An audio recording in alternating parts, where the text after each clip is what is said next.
Alô, telespectadores da Vale TV, estamos chegando para mais um programa Valores da Nossa Terra. Programa que tem por objetivo levar ao conhecimento dos hamburguenses e da comunidade do Vale do Rio dos Sinos histórias e feitos de homens e mulheres que podem servir de estímulo, de exemplo para todos nós que estamos aqui nessa labuta diária, seja nas nossas empresas, seja contribuindo em organizações ou mesmo perante a administração pública. No programa de hoje, nós vamos contar com uma presença muito ilustre de um advogado de renome, com atuação consistente na área pública. Eu tenho viajado esse interior do estado e por onde ando, escuto falar de Vanir de Matos e da sua prestigiosa banca de advocacia que está localizada aqui em Novo Hamburgo. De modo que será uma conversa prazerosa e com certeza muito frutífera para nós todos. Dr. Vanir de Matos, é um prazer recebê-lo aqui no programa nesse dia de hoje e podermos discutir alguns assuntos da advocacia, da sociedade, da política e outros que tais aí. Seja bem-vindo. Vec, Antônio Vec, ou Antônio, Antônio, muito obrigado pela acolhida, muito obrigado aos telespectadores da Vale TV. É um prazer estar contigo, é um prazer estar aqui com o Novo Hamburgo, né? Eu estou à tua disposição, então, para daqui a um pouco falar alguma coisa a respeito e de algum assunto que possa interessar, então, aos telespectadores. Tá ok, doutor Vanir. Para começar, doutor Vanir, você é conhecido, sobretudo, junto àqueles que laboram na administração pública, que com certeza muitas vezes já se serviram aí dos seus singulares serviços de advocacia. Conte para nós, doutor Vanir, quem é Vanir de Matos, como é que é a sua banca de advocacia, como é que ela está situada e qual é a ênfase que temos nela ainda? Vec, sabe que muito me perguntam como eu fui parar no direito público e trabalhar com a administração pública. E eu sempre respondo que não fui eu que escolhi a administração pública, foi a administração pública que me escolheu. Porque a minha vida toda, eu sou oriundo de uma família de políticos, né? Meu pai foi vereador em Frederico Westphalen, foi deputado estadual por 3 mandatos, depois foi chamado pelo governador Amaral de Souza para conselheiro do Tribunal de Contas e depois chegou, então, na presidência do Tribunal de Contas. Então, a minha vida toda se passou, desde a infância, dentro da Assembleia Legislativa. Eu pequeno ainda, eu acompanhava o pai no próprio gabinete da Assembleia, no plenário da Assembleia Legislativa, no restaurante eu brincava, eu comia, fazia lanche, assinava o negocinho, depois o pai pagava, né? Então a minha vida toda foi dentro da política. E é uma família tradicional da política na região das Missões, né? Marques de Matos. Então, quando depois eu fui evoluindo, né, pegando um pouco mais de idade, fui estudando e tal, e aí então eu fui nomeado para um cargo no Tribunal de Contas do Estado, né? No Tribunal de Contas do Estado eu fiquei lá durante 5 anos, onde a administração pública me escolheu, né? Convivi com a auditoria externa, aprendi a fazer auditoria externa, aprendi a relatar processos, né, de auditoria, tive excelentes chefias, né, muito gabaritadas na questão do controle externo. Recordo de todas elas, mas deixo de citar nomes sob pena de deixar alguém de fora. E dentro do Tribunal de Contas, então, foi uma grande casa do saber, né? Depois meu pai veio a falecer na presidência do Tribunal de Contas e eu entendi, então, que o Tribunal de Contas era uma passagem e um aprendizado, mas não seria a minha carreira como servidor público. Então, eu pedi a exoneração do tribunal e me aventurei, então, na advocacia privada, mas dedicado, então, à administração pública, porque, afinal de contas, a administração pública já tinha tomado conta de mim. Neste meu início de carreira, então, tive alguns contratos bons, né? Tive um contrato com um problema relevantíssimo aqui em Novo Hamburgo, na FENAC. E a FENAC tinha uma decisão do Tribunal de Contas onde tinham que demitir todos os servidores no prazo de 30 dias. Fiz uma intervenção e conseguimos não reverter, porque era irreversível, mas conseguimos um prazo de 180 dias iniciais e depois, ao longo de uns 2 anos, é que conseguimos, então, revitalizar a questão do servidor público. Tive um contato inicial com o ex-prefeito de São Leopoldo, e aí as coisas foram se encaminhando e vindo para a região do Vale dos Sinos. E o Vale dos Sinos foi me acolhendo, porque aqui eu tinha muitos amigos, né? Ao longo desta início de carreira, fui participar, viajei o estado todo, né? Conheci pé na estrada, conheci a administração. Naquela época, para você fazer uma defesa no Tribunal de Contas, você tinha que ficar literalmente 30 dias analisando documentos, porque naquela época as auditorias eram, e ainda são, né, no local, mas com o levantamento de papéis. O Tribunal de Contas, os auditores iam para os arquivos da prefeitura e levantavam papéis. Então tinha que ter uma mesa enorme para distribuir os papéis. E nós, na hora de fazer a análise dos documentos, também tínhamos que fazer a mesma coisa, para contrapor, então, aquilo que estava apontado pelo Tribunal de Contas ou pela equipe de auditoria.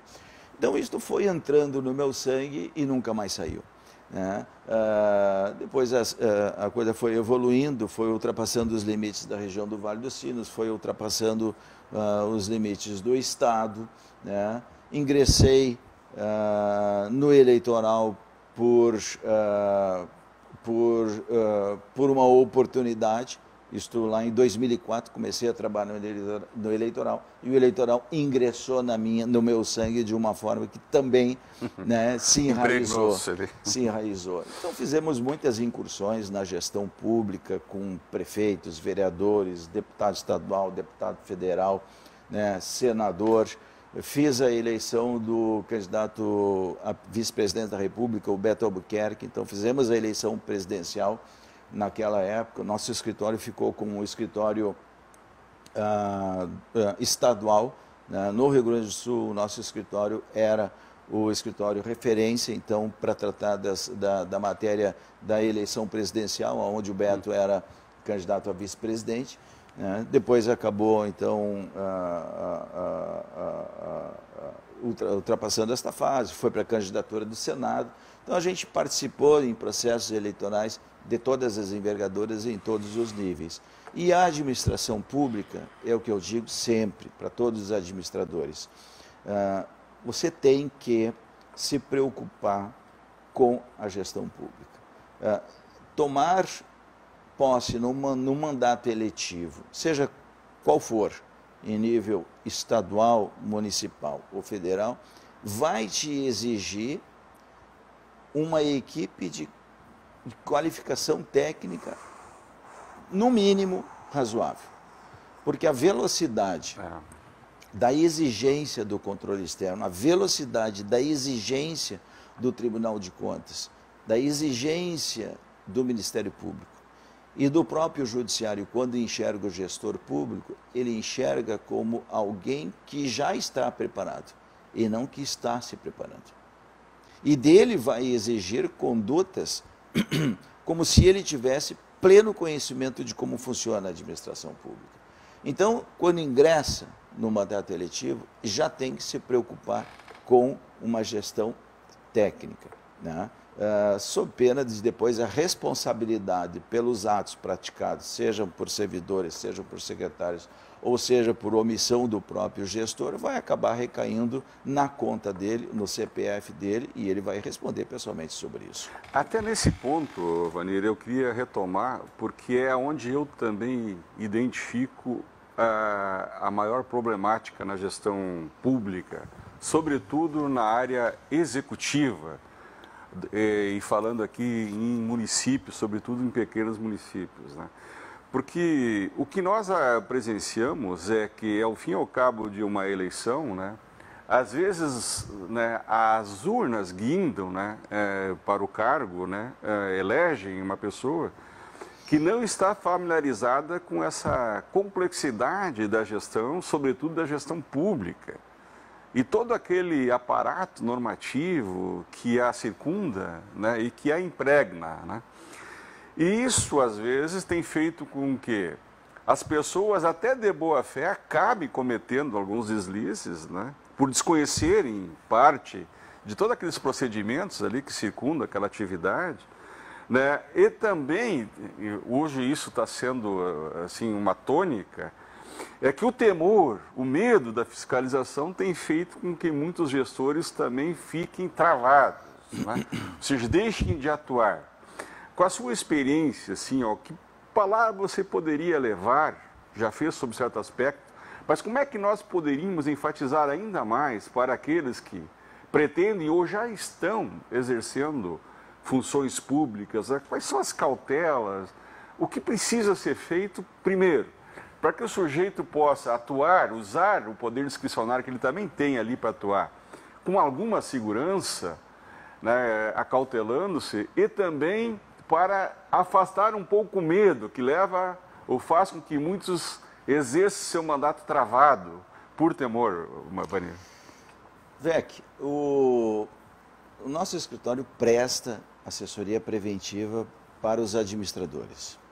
Toda vez que eu converso com um prefeito, e vamos então localizar isso no âmbito municipal, toda vez que eu converso com um prefeito, eu digo a ele, olha, qual é o teu plano de governo? Porque a assessoria técnica jamais pode ficar distanciada do plano de governo do gestor. O Poder Executivo é para executar as políticas públicas, é para entregar em forma de serviços aquilo que o contribuinte entrega do seu patrimônio privado para a administração. Então, a administração tem que devolver isso em serviços. E eu sempre pergunto, qual é o teu plano de governo? Muitas vezes, o plano de governo ele é elaborado para fins de cumprir um requisito da Justiça Eleitoral. Entrega um plano de governo que é uma ficção. Mas eu quero saber da raiz. O que tu pensa pela tua cidade? O que tu pretende fazer? Eu não quero me apegar àquele teu plano de governo que você entregou para a Justiça Eleitoral para cumprir um requisito formal. Não é aquele que eu quero saber. Muitas vezes pode até ser igual, mas na maioria das vezes não é. Eu quero saber que você te elegeu agora prefeito, veio da colônia, trabalhou no Cabo da Enxada durante muitos anos, de sol a sol, te elegeu, é bem visto na comunidade, tem credibilidade, está eleito, o que você quer para a tua cidade? Eu quero isso, isso, isso. Muito bem. Então nós da assessoria técnica, nós não podemos nos colocar numa poltrona de couro sem enxergar o que o gestor pensa da sua cidade.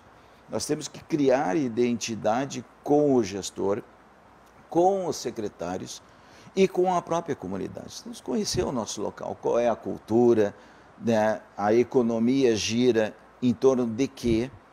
A agricultura, ela é baseada em qual cultura? Se existe pecuária, então nós temos que conhecer a nossa região. Não basta chamar uma assessoria técnica para dar o assessoramento preventivo se ela é uma assessoria técnica à distância. Não nos serve somente enviar modelos. Consultor, né, o gestor então diz, olha, eu estou com um determinado problema, preciso de uma orientação. Não nos basta, na nossa visão enquanto assessoria técnica, apresentar, retirar do nosso banco de dados uma cartilha pronta que serve para qualquer um. Nós temos que entregar para este gestor de determinada localidade que a cultura em determinado sentido e que a economia gira em determinado sentido e que ele pensa de determinada forma, nós temos que entregar algo adequado para aquilo, para aquela cidade, para aquela comunidade. Sob pena de nós estarmos fazendo, então, uma assessoria genérica. As cautelas. Acho que o grande diferencial do gestor com visão é primeiro ele reconhecer que ele precisa. Não pode haver uma soberba por ter sido eleito, né, amando do povo e sob o aval da urna, que ele então sabe tudo na administração. Ou que ele não vai ter ouvidos. Não, ele precisa ter ouvidos. Precisa ter ouvido aos seus secretários, precisa ter ouvido aos servidores concursados e precisa ter ouvidos à sua assessoria de confiança. Porque a assessoria de confiança não pensa em outra coisa a não ser colocar em prática o plano de governo com o menor risco possível ou sem risco nenhum. É verdade. É assim que deve funcionar. Bom, Vanir, nós vamos fazer um breve intervalo e prometemos voltar no segundo bloco com este advogado de renome, um advogado experiente, sobretudo da coisa pública. E nós voltaremos aqui para continuar degustando dos teus ensinamentos.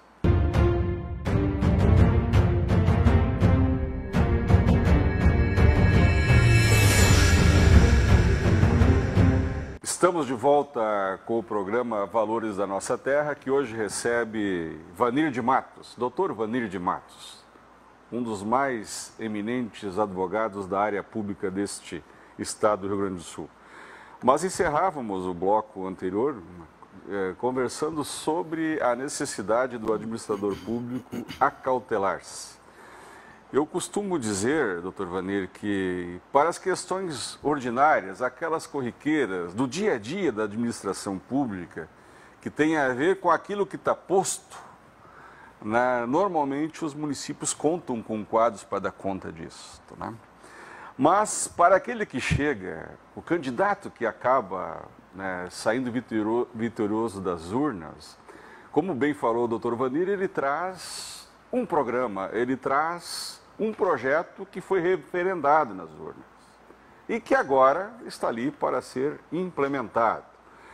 Para essa implementação, né, exige também não só o conhecimento da ordinariedade das coisas, das questões legais, administrativas que ali pautam a administração, mas também conhecimento daquele projeto que foi referendado nas urnas e de como é possível criar as condições para que ele se instaure, se crie, né, ganhe corpo e exista, sem que ao fim e ao cabo nós tenhamos ali uma série de questões que ficam, né, digamos assim, em questionamento.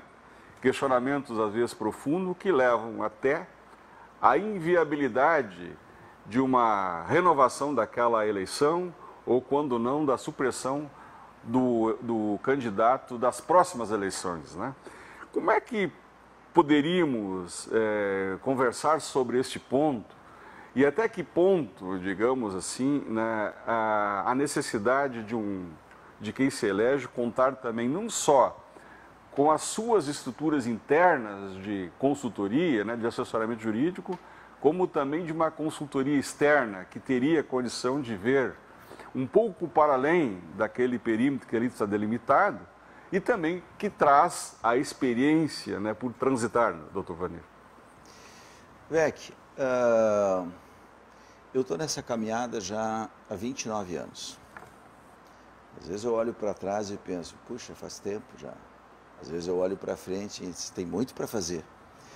Mas essa caminhada de 29 anos, frequentando órgãos da administração, o próprio Tribunal de Contas, no tempo que eu fiquei lá, a gente observa o seguinte: quando o gestor assume o seu mandato, ele tem a sua equipe de confiança que vai trabalhar com ele.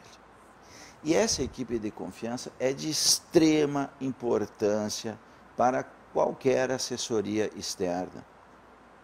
Não se pode enxergar uma assessoria externa e preventiva como uma assessoria que irá substituir aqueles que estão no dia a dia, que amanhecem e anoitecem ao lado do prefeito. Esta assessoria, este assessor jurídico, ele é a peça fundamental. Só que esta proximidade da assessoria técnica com o prefeito, de acordar e dormir com ele, ocupa de uma tal forma em que ele vai fazer os atendimentos de menor complexidade também junto com o prefeito. A par disso, a velocidade em que as exigências no mundo normativo, no mundo legal, se aprimoram, é infinitamente maior a velocidade da exigência do que a velocidade de que aquele assessor jurídico local consegue acompanhar.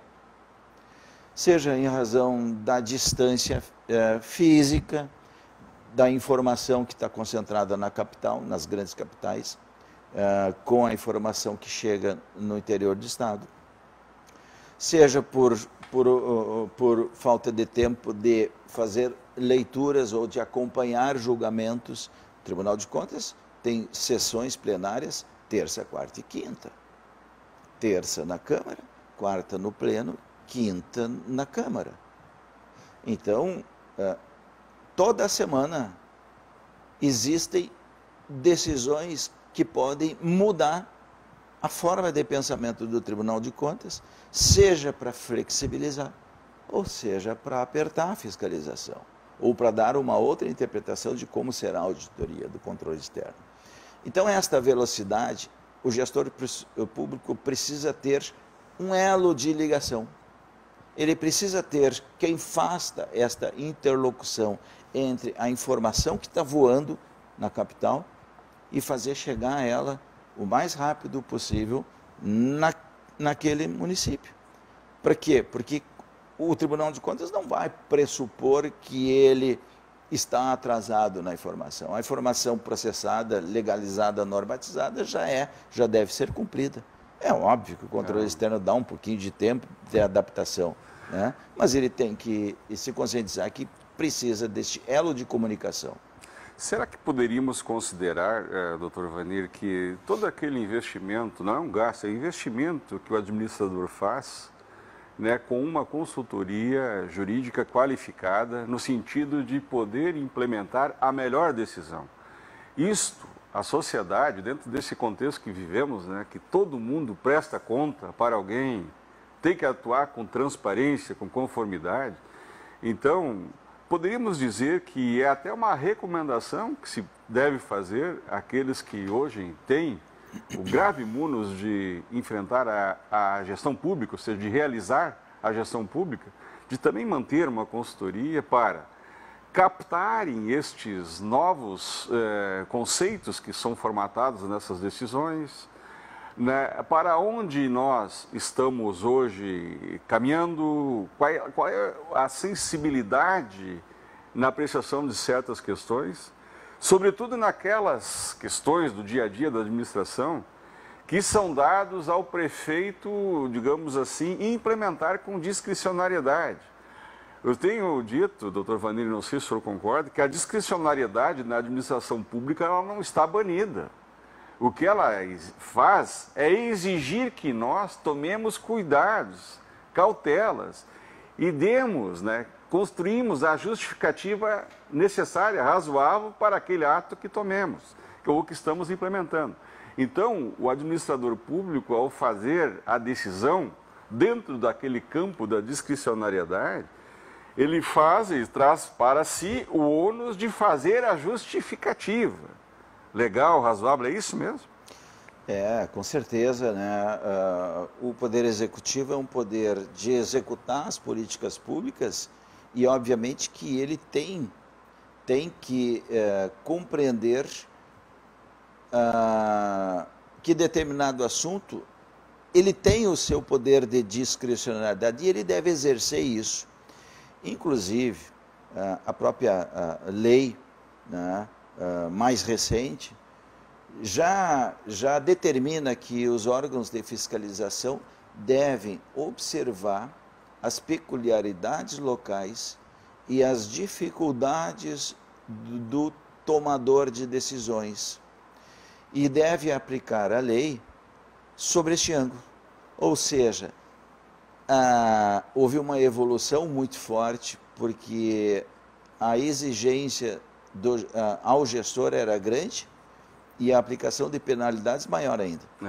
Então a legislação veio para dizer o seguinte: se o judiciário tiver que tomar alguma decisão que possa imputar alguma pena ao administrador, deve sopesar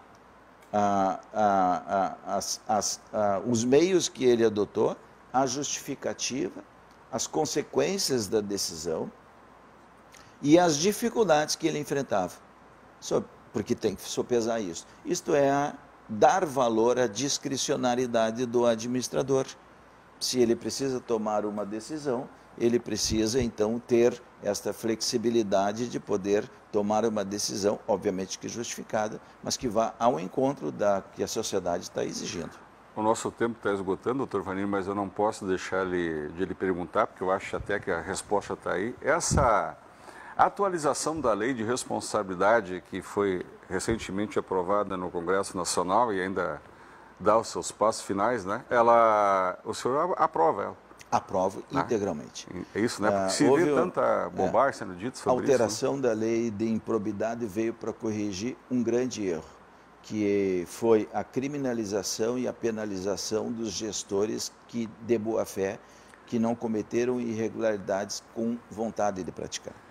A alteração veio para resolver este problema.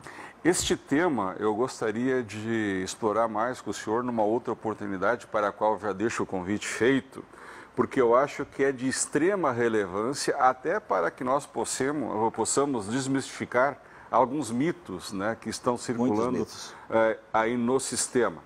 Nós, infelizmente, vamos ter que encerrar esse programa de hoje, mas prometendo voltar na próxima semana com mais uma entrevista relevante aqui para a nossa comunidade do Vale dos Sinos. Agradeço pela audiência e até o nosso próximo programa.